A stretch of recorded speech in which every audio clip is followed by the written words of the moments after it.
Mesdames, Messieurs, bonjour, bonsoir et bienvenue sur FM Liberté, la première radio de la diaspora africaine, ainsi que sur Afro Web TV. Nous sommes très honorés de votre présence en ligne aujourd'hui pour votre émission Avis de la diaspora que vous suivez sur notre chaîne YouTube et ainsi que sur le www.afrowebtv.com/live. Merci à vous tous qui êtes connectés en ce moment pour décrypter l'actualité. Les sujets sont déjà là. Nous voulons parler du Togo, mais avec notre invité. Et aujourd'hui, notre invité maison que nous recevons depuis Bruxelles de nationalité congolaise nous honore de sa présence. Il n'est plus à présenter, mais bien avant de lever le voile sur sur son identité, je vous permettrai également donc de nous faire la faveur de partager cette émission avec les uns les autres pour vulgariser les bonnes informations et surtout les bonnes analyses.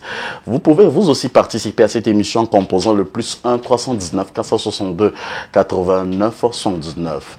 Au menu de ce numéro de votre émission Avis de la diaspora, nous irons au Congo pour parler donc des résultats provisoires des élections présidentielles. Quelle analyse vous aussi vous faites, vous en tant que téléspectateurs, auditeurs et surtout donc amis de la diaspora.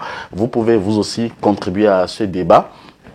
En deuxième partie, nous irons pour parler donc de la collaboration donc du Niger avec la France, puisqu'il y a de cela quelques heures les dernières troupes françaises ont quitté donc le sol nigérien, et puis il y a aussi la fermeture de l'ambassade française au niveau du Niger. Voilà donc le routing de cette émission que vous allez suivre en connaisseur que vous êtes. Merci à tous et à chacun de vous d'être avec nous. Moïse Agbenyigan, c'est moi et c'est mon nom. Je serai à la technique, à la réalisation, surtout au micro pour vous recevoir en bonne et due forme pour cette émission.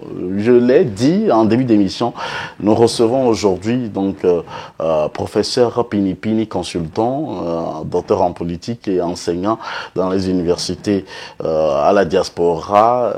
Professeur Pinipini, comment va la communauté congolaise en Bruxelles et surtout en Europe?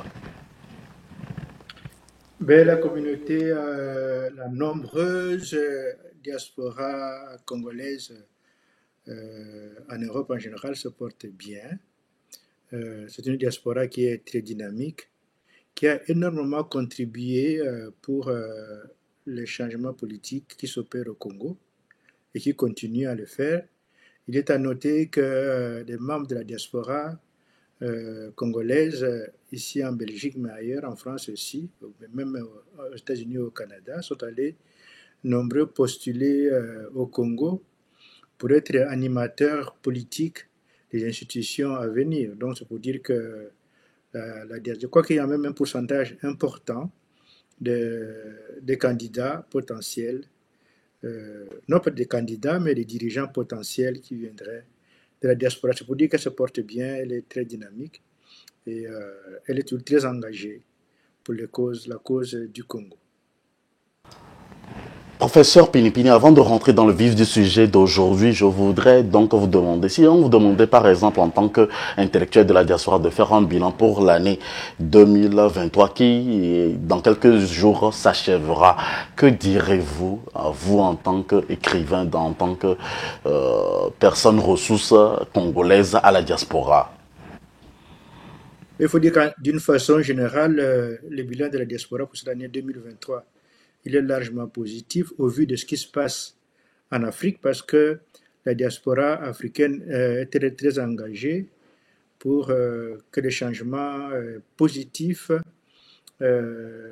arrivent en Afrique. Et je crois que cet engagement a abouti aujourd'hui à ce que tout le monde a toujours recherché et voulu, c'est la création de l'association des États du Sahel. Moi, je considère cela comme étant une victoire de la diaspora, parce que c'est un travail de longue haleine qui est entamé depuis de longues années par la diaspora, qui a pris des risques énormes, qui a parcouru vent et marée pour sensibiliser la jeunesse africaine afin qu'elle puisse prendre à bras le corps l'avenir du continent. Parce que c'est ce qui se passe aussi bien au Mali, même au Sénégal, également au Burkina Faso, au Tchad, au Niger, en Centrafrique, même au Congo, partout, quand même, on voit que c'est la jeunesse qui est debout.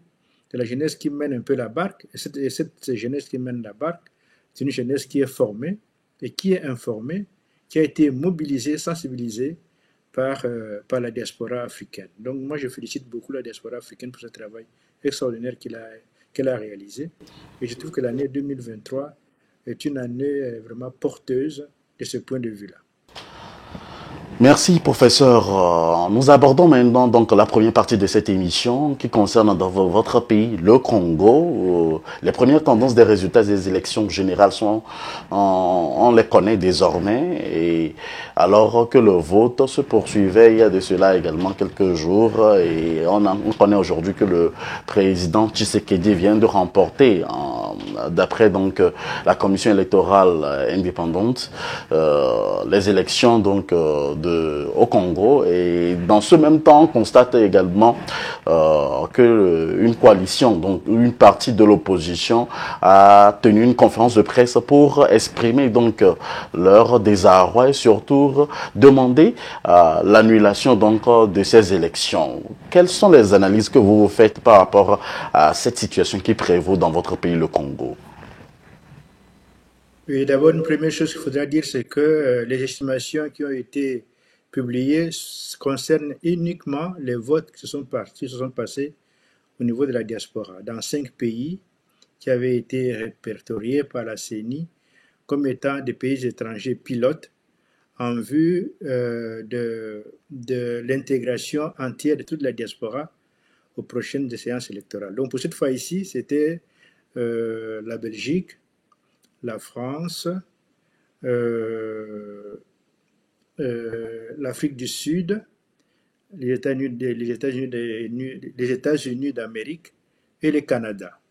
Donc, dans ces 5 pays-là, la diaspora congolaise a pu voter la journée du 20 décembre 2023. Et donc, les résultats qui ont été proclamés hier concernent uniquement les votes qui sont passés dans ces 5 pays et pas encore les votes au niveau du Congo.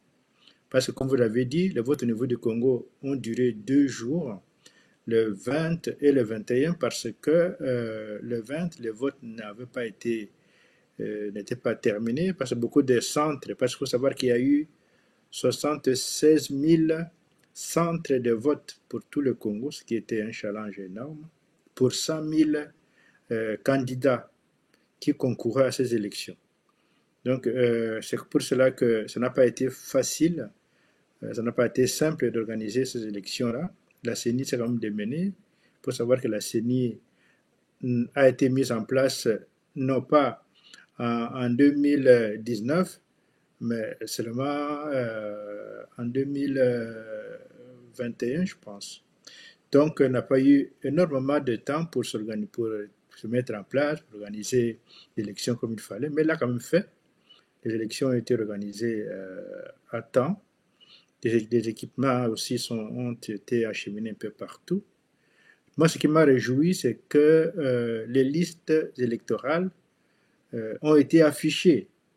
Parce que contrairement à ce que l'on disait, que les listes électorales ne seraient pas là, mais elles ont été affichées et les gens ont pu consulter leur identité sur les listes et pour aller voter dans les bureaux de vote.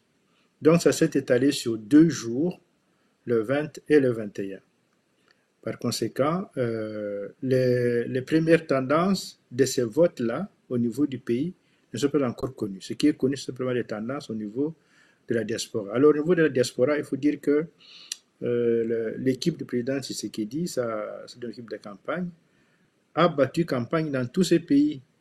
Je crois qu'ils étaient les seuls parmi tous les candidats, tous les 26 candidats, à avoir réalisé cette performance d'aller dans tous les pays auprès de la diaspora congolaise, de battre campagne, parce qu'ils n'ont pas négligé cela, parce que je crois que c'était quand même important de ne pas l'avoir négligé, ça, d'être venu battre campagne, et je crois que ça a porté du fruit, c'est le fruit que nous avons qui ont été annoncés hier par la Commission nationale électorale indépendante concernant les votes de la diaspora.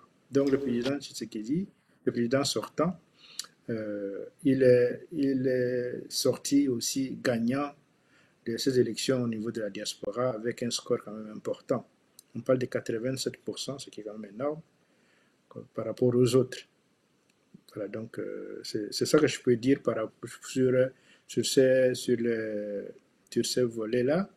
Alors maintenant, quant à la suite, quant à ce qui se passera au niveau du pays même, il faut dire que là aussi, ça risque de ne pas être surprenant parce que le président Tshisekedi s'était préparé longtemps à l'avance, contrairement à ses challengers, qui, comme le docteur Denis Mukwege, excusez-moi, n'est arrivé que 2 mois avant que les élections ne commencent. Il s'est prononcé pour être candidat. Or, le président Tshisekedi, il était en réalité, dès le premier jour qu'il prêtait serment, en 2019, il avait déjà en tête sa réélection et il a tout fait pour cela.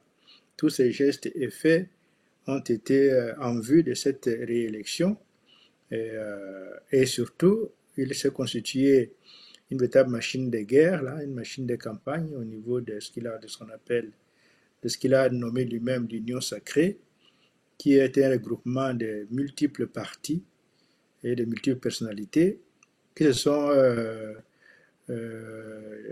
répartis à travers les pays pour battre la campagne en sa faveur. C'est pour cela qu'il était vraiment démultiplié, il était un peu partout.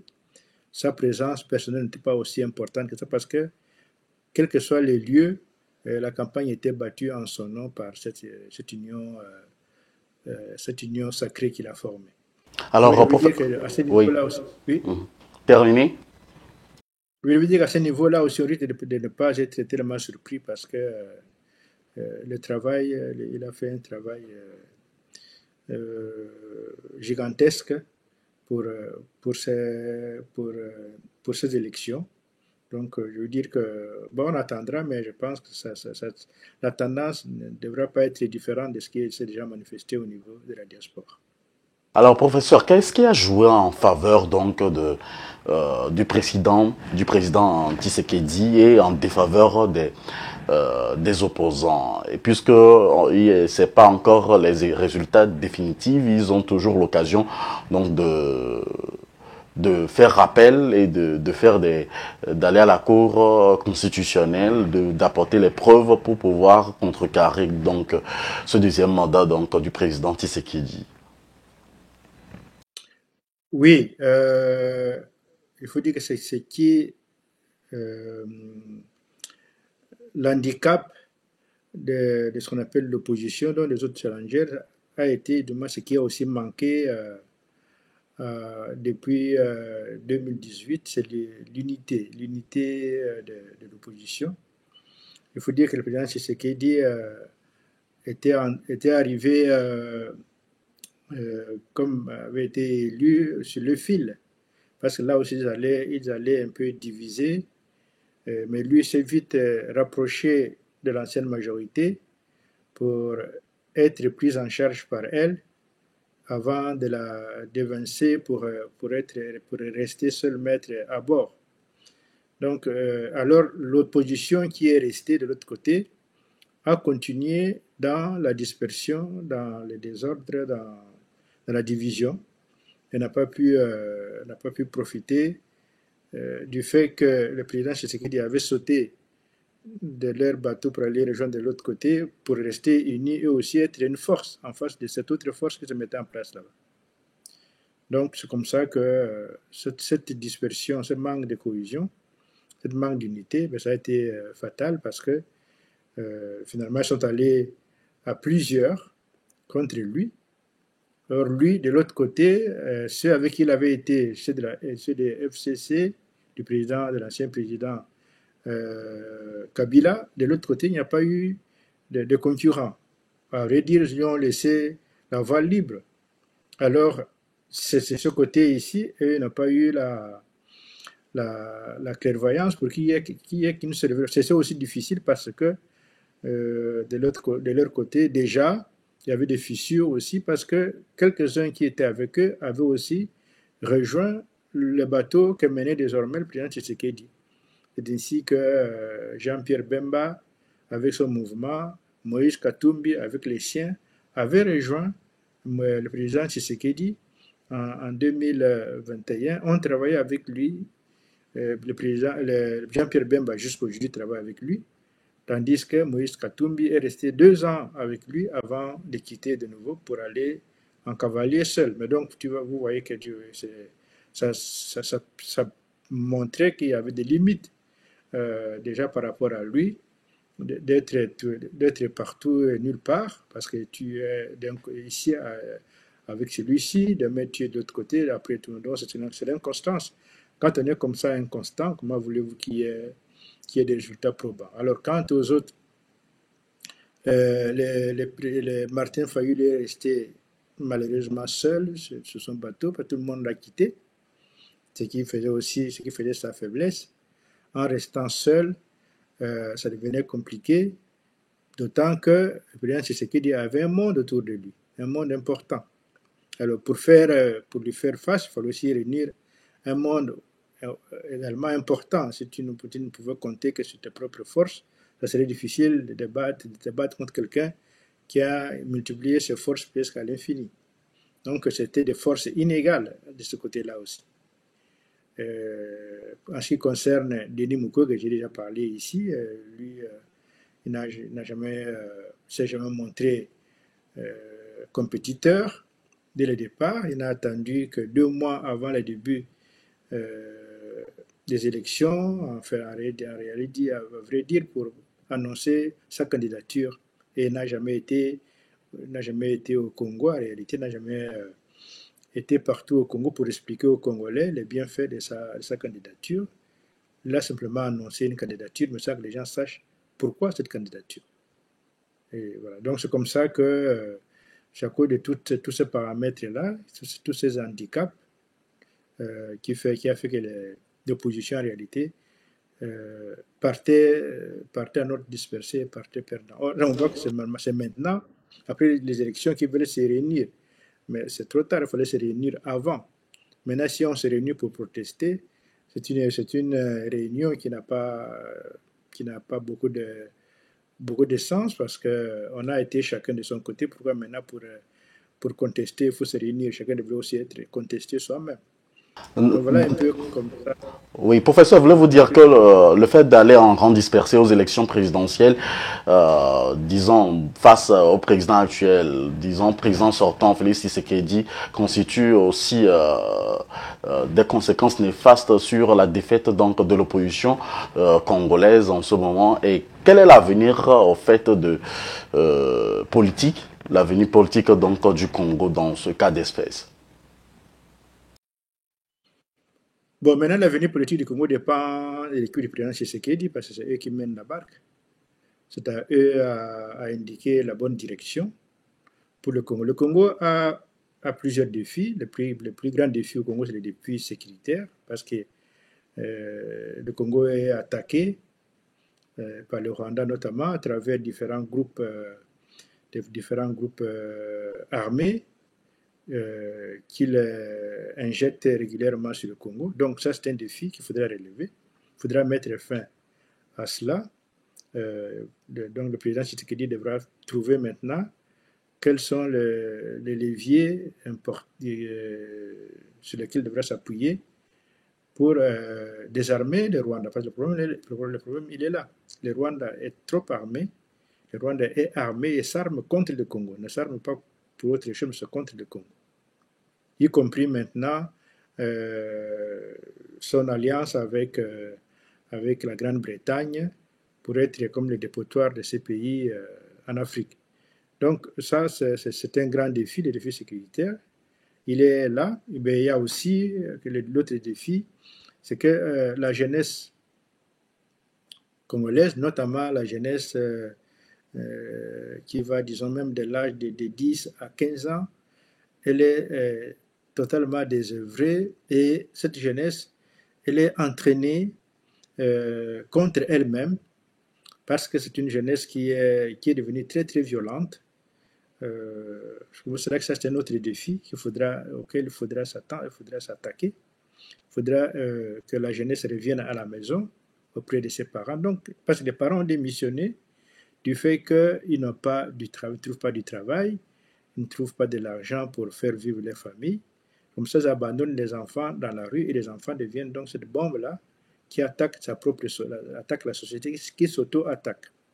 Donc maintenant, il faudra remettre les parents au travail, redonner du travail conséquent, payer les parents. Ça veut dire qu'il faudra remettre l'ordre macroéconomique du pays sur le bon rail pour que l'économie du pays puisse marcher de nouveau afin d'endiguer le taux de chômage exagéré qui handicape la vie sociale au Congo. Donc voilà, ça c'est pour moi, ça serait le deuxième défi. Mais de ces défis-là dépend effectivement les défis l'exode de la jeunesse congolaise vers l'extérieur, vers l'Europe, vers les États-Unis, vers le Canada. C'est consécutif à cette situation de désastre économique du Congo. Donc, c'est important de mettre de l'ordre là-dedans, notamment sur le côté de l'exploitation minière.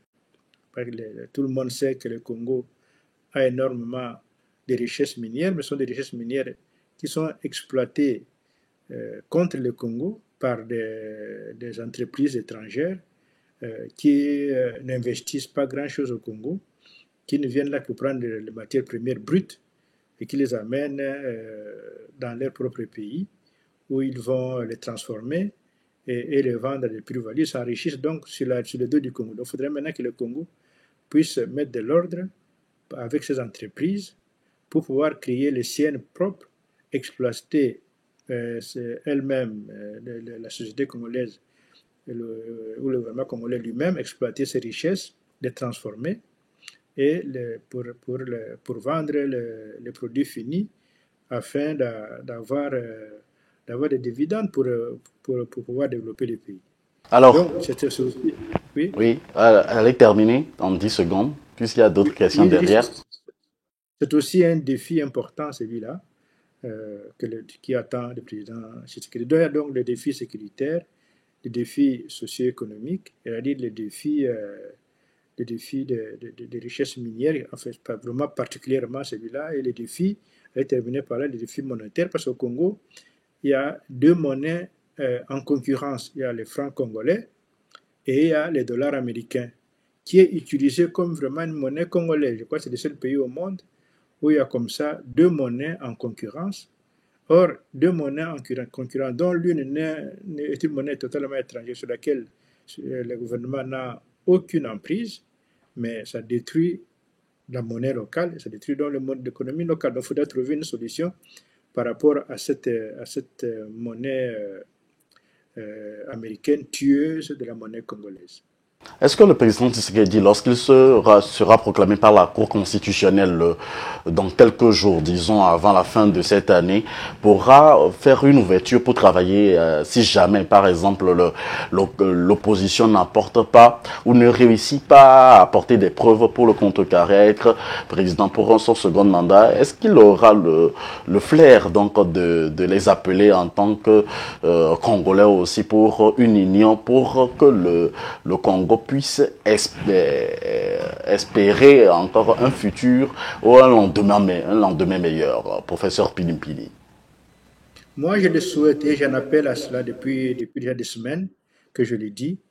Je dis que quel que soit le gagnant, si c'est le président Tshisekedi ou quelqu'un d'autre, il faudra qu'il la rappelle, qu'il fasse appel à tous les autres, ne fût-ce que pour apaiser la situation, le climat politique au Congo parce qu'il est trop délétère.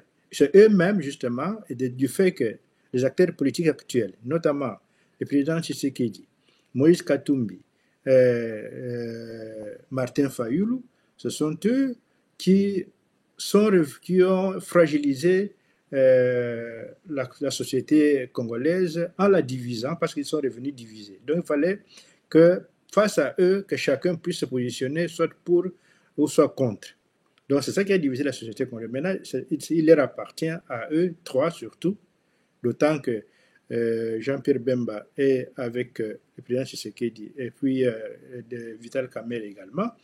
Mais il appartient donc maintenant au camp du président Tshisekedi, c'est lui qui gagne les élections, qui est proclamé vainqueur, de faire un geste envers les autres et aux autres aussi de faire un geste envers celui qui aura gagné pour se mettre ensemble et essayer de voir l'avenir du pays pour travailler ensemble parce que nous n'avons tous qu'un seul pays. Vivre dans des oppositions éternelles, ça n'avance pas les pays. C'est plutôt d'autres, des étrangers qui en profitent contre notre propre pays pour que ce soit les pays eux-mêmes qui gagnent. Or, il y a des forces,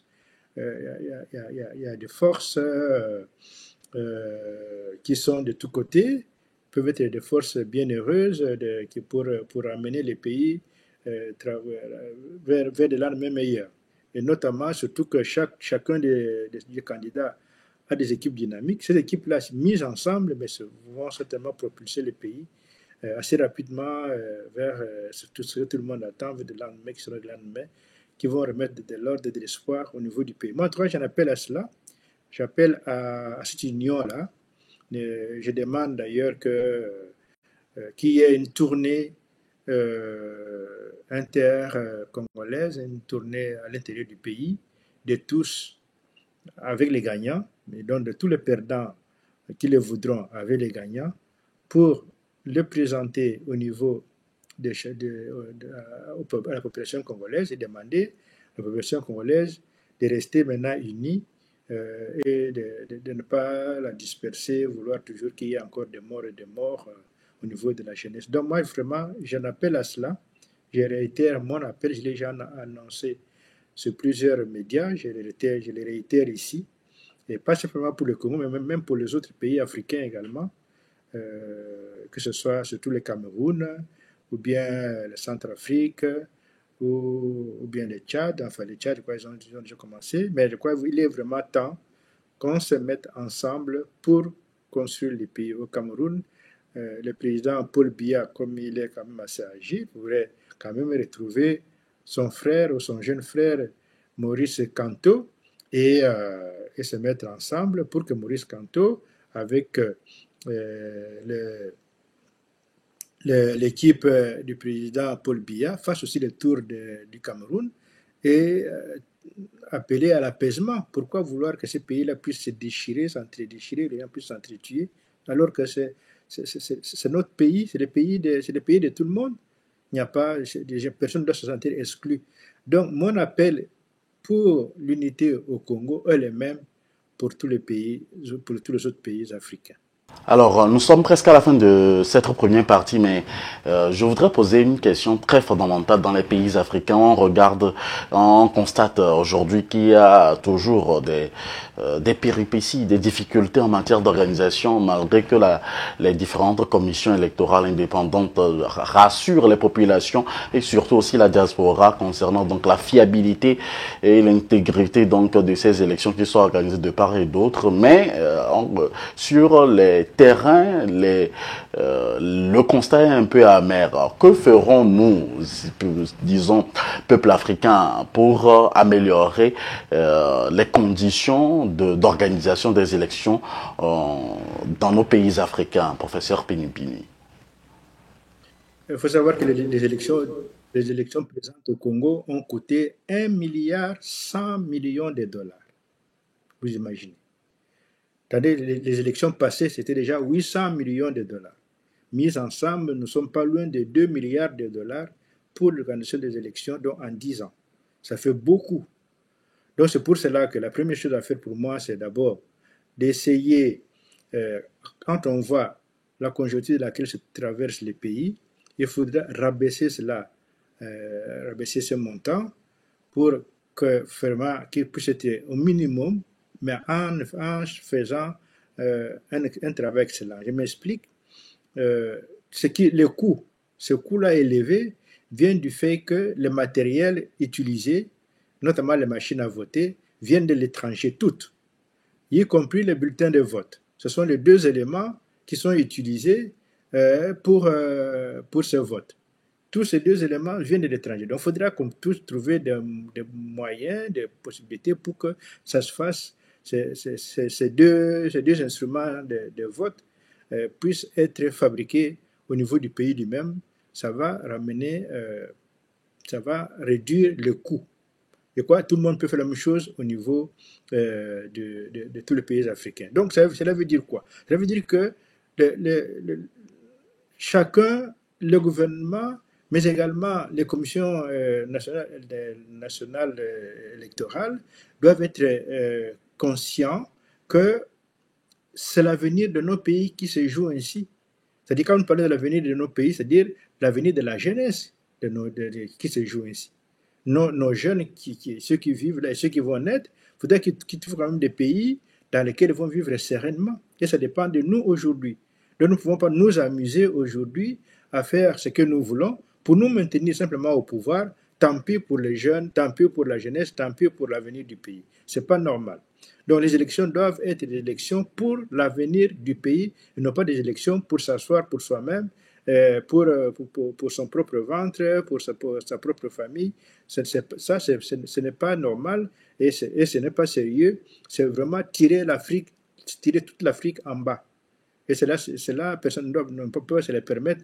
Beaucoup ont fait ça par le passé, mais on doit se les saisir pour ne plus le faire du tout, pour donner la chance à l'Afrique de faire face à ce monde multipolaire qui est en train de venir et qui n'est pas un monde où on ne donne pas de cadeaux, où chacun doit venir avec quelque chose. On ne peut pas venir dans le monde multipolaire avec les mains vides comme ça a toujours été le cas et attendre qu'on nous donne tout parce que nous sommes des gens qui n'avons rien, nous sommes des grands enfants. Nous ne sommes pas des enfants, nous sommes des personnes bien mûres. Nos pays ont des ressources suffisantes pour pouvoir s'organiser et apporter au monde des richesses, apporter au monde des richesses qui peuvent aussi acheter chez nous. C'est ça que les gens attendent de nous autres. Donc c'est ça que je demande à tout le monde de se saisir. Donc, et chaque pays peut organiser de très bonnes élections si on le veut. Merci. Donc, je voudrais juste terminer par là pour demander à tout le monde, surtout à ceux qui gouvernent nos pays, de mettre les pays en avant et non pas eux-mêmes. Eux qui se mettent derrière les pays, donc l'intérêt du pays avant, le leur après, également avec celui, donc l'intérêt du pays, l'intérêt de la population, et enfin le leur. Mais pas faire le contraire, d'abord eux, et ensuite rien, ça ne va pas. Donc il faudra que tout le monde puisse se ressaisir pour mettre les pays en avant, parce que nos pays en ont besoin. Merci, professeur Pinipini, d'être avec nous. Vous êtes consultant politique et merci pour votre disponibilité. Et vous nous suivez également, si vous voulez participer à cette émission, vous pouvez nous composer dès à présent le +1 319 462 89 119, numéro disponible par appel WhatsApp et appel direct si vous êtes aux États-Unis ou de par le monde. Nous sommes en direct sur AfroWeb TV. Nous allons faire une pause pour revenir et parler donc en deuxième partie du Niger et de la France. Et on se retrouve juste après. Ne bougez surtout pas, vous êtes sur AfroWeb TV.